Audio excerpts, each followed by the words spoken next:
This is one of the original stuffed Donkey Kongs from the early 1980s. Why does he have to have his hands like this? Like, what's he trying to tell us? And look at his face. He knows it's funny. It's like, hey, you, fuck you.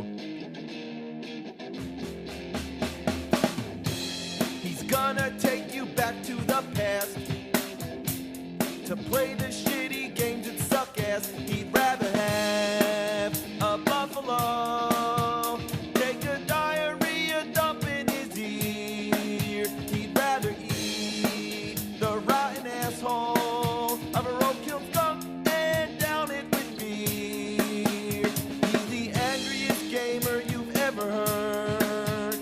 He's the angry Nintendo nerd. He's the angry Atari Sega nerd. He's the angry video game nerd.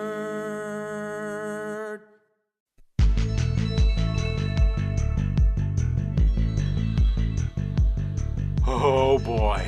Let's talk about the Philips CDI. Now, if you're not familiar with the backstory, I'll give you a quick little rundown. Nintendo was working in conjunction with Philips to produce a CD-based add-on for the Super NES, which never came through. Now, Nintendo is also working with Sony on the same concept, and we all know what came of that, the PlayStation. But as for Philips, they too made their own game console. However, they had permission to utilize some of the Nintendo franchises. Now, what came of that was a shitty Mario game and 3 shitty Zelda games. Link, The Faces of Evil, Zelda's Adventure, and Zelda, The Wand of Gamelon. Okay. These games are notorious for their legendary ass suckage, which is hard to believe. How could there exist a bad Zelda game, let alone 3 of them, and on a console that's not Nintendo?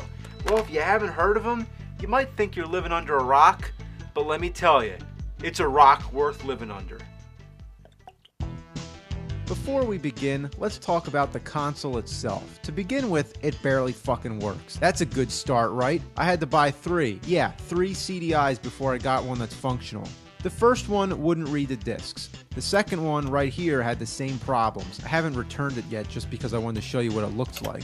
So then finally I got this big beast. Look how huge it is. It looks like one of those old VCRs. It is the biggest video game console I've ever seen. Literally, you can fit 2 of these inside it. If you remember my Atari 5200 video where I commented how big it was, well, both consoles are ridiculously huge, but the CDI just barely wins. But does it work? Yes, it does. But at first, I thought the controller input was broken. I have 4 different controllers and none of them worked, except for the wireless one, which sucks so bad it isn't even worth it. Then I found out that there's another input on the back. So the one in the front is either broken or intended for the second player. This means that every time I want to swap a controller, I have to pull out the whole console.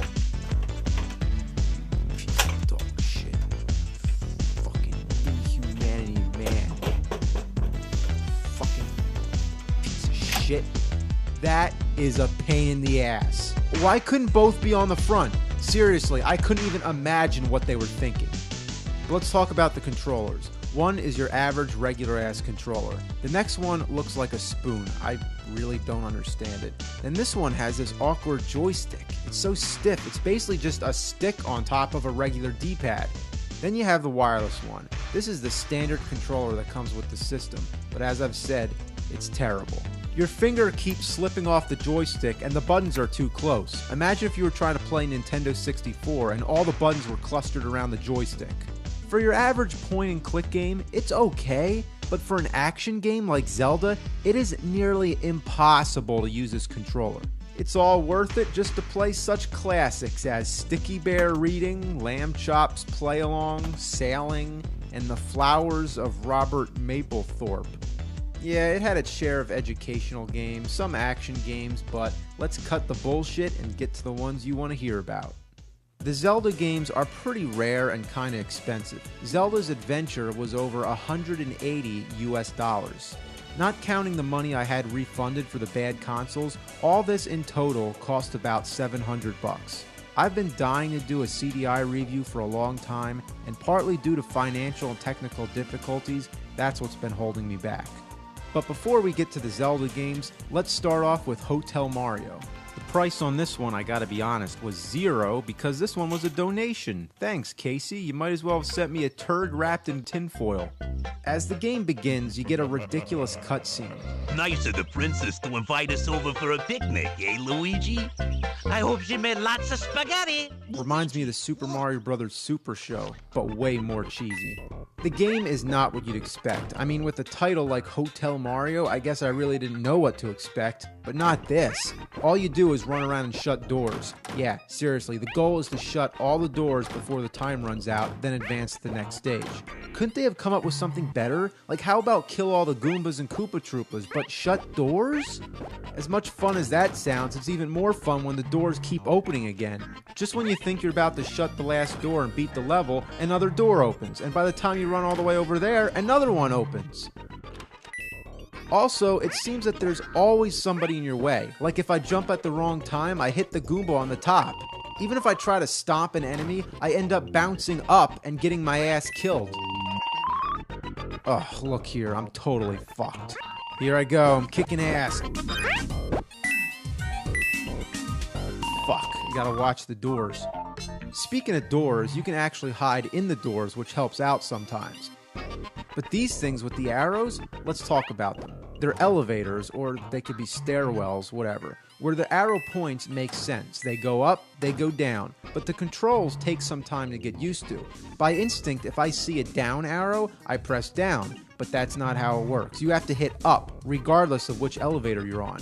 And when you arrive at the other end, you're in that hiding position, so you have to hit down to step out. So often, you find yourself having to hit up on the down arrow, and when you go down to the up arrow, you press down. That's fucking confusing.